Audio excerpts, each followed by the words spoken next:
Cassie, how you doing? Okay, so I gotta say we're really super underdeveloped here for. I would like to make some changes here for final um, week 5 submission coming up on Sunday. So basically, let's take a look at the requirements. I'm going to go over to this page right here. This is the week 5 project part 1, and you really want to take a look at the introductory paragraph, project instructions paragraph, objectives, the actual instructives, as well as the milestones. We take a look at the milestones so we can see what to do this week. You want to research your learning. Give us their name.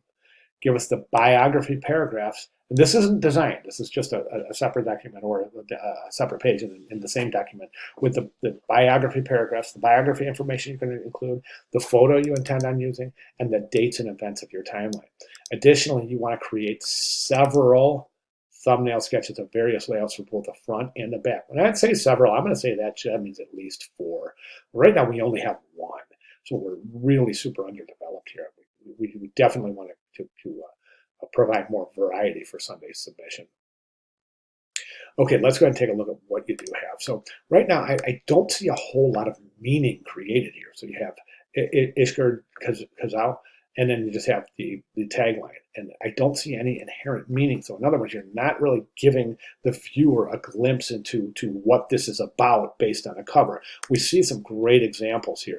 This is a great example. So we're giving the viewer an exact idea of what comes next, okay? It's a curiosity. It's, okay, what does this have to do with Toni Morrison? Boy, I'm really curious to look at the back of the poster. Do you see what I'm saying? Note that it's incorporated not as an illustration, but it's incorporated as using type as illustration, or I should say illustration as type, right? So this substitutes the O. That means it's a typographic solution, and all of our solutions should be typographic. You should not create any messaging here illustratively. It should all be typographic, but I do highly recommend you create some sort of a message on the front of the poster, creating something that shows what what lies ahead, so to speak. All right. So this is something you don't just want to present the name and the tagline. Then in the back, you've got your timeline, but the timeline isn't based on anything. Right now, it's just an arrow. So this isn't really a timeline. A timeline should be a designed listing of the events, not just a chronological list of events. It's just a list. We want a timeline. The difference between a timeline and a list is a timeline is designed. Now, as you note, again, I'm going to use this example. Note how this designer took elements from the front of the poster, created this wonderful visual transformation and visual correspondence, as well as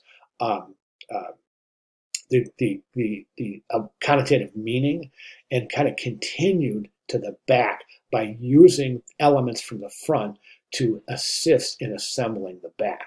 You see what I'm saying? So these are all things that you really want to be cognizant of as you move into your final design. Now, one thing I do want to mention for Sunday is I want you to go ahead and give us at least 4 ideas for the front, 4 ideas for the back.